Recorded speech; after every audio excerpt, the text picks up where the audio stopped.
Hi అందరికీ, welcome back to my channel. అందరు ఎలా ఉన్నారు? ఈరోజు రెసిపీ వచ్చేసి కొబ్బరి పాలతో పలావ్ అనమాట. మరి పలావ్ అంటారో కొబ్బరి అన్నం అంటారో మీరే డిసైడ్ అవ్వండి. నేనైతే కొబ్బరి అన్నం అని మాత్రం అంటాను. నేనైతే దీంట్లో కావాల్సింది 2 కొబ్బరికాయలు. ఈ 2 కొబ్బరికాయలు కూడా కొట్టేసి సన్నగా చిన్న ముక్కలుగా కట్ చేసుకోవాలి. ఇదిగోండి, ఈ విధంగా చిన్న ముక్కలుగా. మా హస్బెండ్ అయితే నాకు హెల్ప్ చేస్తున్నారు. ఇలా సన్న ముక్కలు కట్ చేసి, ఇదిగోండి నేనైతే ఇలా ముక్కలన్నీ కట్ చేసేసుకొని ఇలా గ్రైండ్ చేసేసుకున్నాను. బాగా మెత్తగా పేస్ట్ చేసేసుకున్నాను. ఈ పేస్ట్ని నాకు ఒక లోటా రైస్కి 2 లోటాల పాలు కావాలి. దానికోసం అని చెప్పేసి నేను హాట్ వాటర్ అయితే యాడ్ చేశాను. హాట్ వాటర్ గ్లాసుకి 2 గ్లాసులు చొప్పున, గ్లాస్ అనుకోండి. తర్వాత దీంట్లో కావాల్సిన స్పైసెస్ మీ ఇష్టం. నెయ్యి కానీ ఆయిల్ కానీ దేంతో అయినా సరే. ఇదిగోండి నేను చూపిస్తున్నాను కదా, ఈ స్పైసెస్ అన్నీ కూడా ఇలా వేపేసుకోవాలి. ఇవి కొంచెం బాగా వేగిన తర్వాత కొంచెం కొత్తిమీర, పుదీనా ఇవన్నీ కూడా కొంచెం బాగా ఫ్రై అయ్యేదాకా వేపుకోవాలి. ఇలా ఫ్రై అయిపోతుంది కదండి. నేనైతే లోటాకి 2 లోటాల పాలు ఆల్రెడీ నేను అదంతా రెడీ చేసుకొని పాలు కూడా విడిగా తీసి పక్కన పెట్టేసుకున్నాను.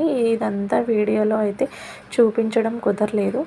ఇవన్నీ ఇలా ఏగిపోయిన తర్వాత కొంచెం అల్లం వెల్లుల్లి పేస్ట్ కూడా యాడ్ చేసి బాగా వేపుకోవాలి.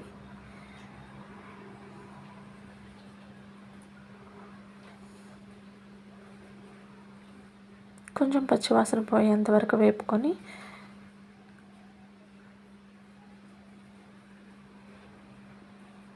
నేను ఆల్రెడీ ముందుగా తీసి పక్కన పెట్టుకున్నానండి పాలు అనేది. నేను ఆ పాలు వేడి నీళ్ళు వేసి పాలు అనేది రెడీ చేసుకున్నాను. ఇదిగోండి, ఒక లోటాకి 2 లోటాల పాలు అనమాట. బాగా చిక్కగా ఉండాలి.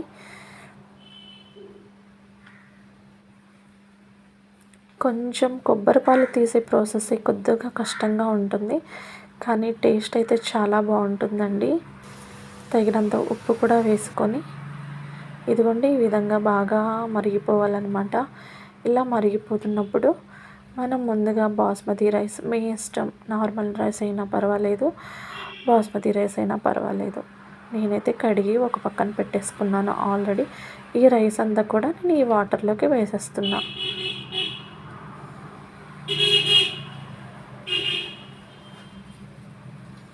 ఒక్కటండి, మనం కొబ్బరి పాలన్నం చేసేటప్పుడు మూత అయితే వేయకండి. ఎందుకంటే కొంచెం చిమిడిపోయే అవకాశం ఉంది.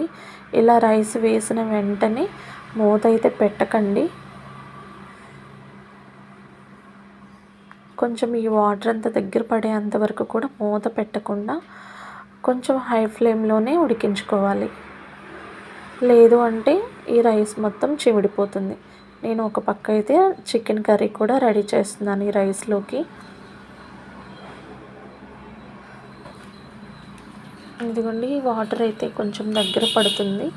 ఇంకా బాగా వాటర్ అంతా చాలా ఉంది కదా. లేదు అని మూత పెట్టేసాము అంటే బాగా చిమిడిపోతుందండి. నేనైతే ఇలా కొద్దిగా సేపు ఇలా మూత పెట్టకుండానే కొంచెం ఉడికించుకుంటున్నాను.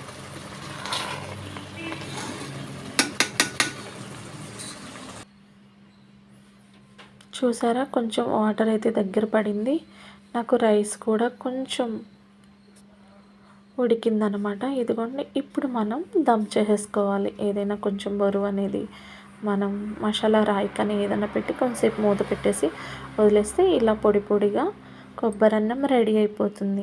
వేడి వేడిగా చికెన్ కర్రీ, నెక్స్ట్ దీంట్లోకి కాంబినేషన్ చికెన్ కర్రీ, గోంగూర పచ్చడి. మాకైతే చాలా ఇష్టం. మా ఇంట్లో మేము ఇలాగే చేసుకుంటాం. మీరు ఎలా చేస్తారో కామెంట్ చేయండి. నా ఈ వీడియో కనుక మీకు నచ్చితే ప్లీజ్ లైక్ చేసి కామెంట్ చేసి సబ్స్క్రైబ్ చేయండి. Thank you for watching.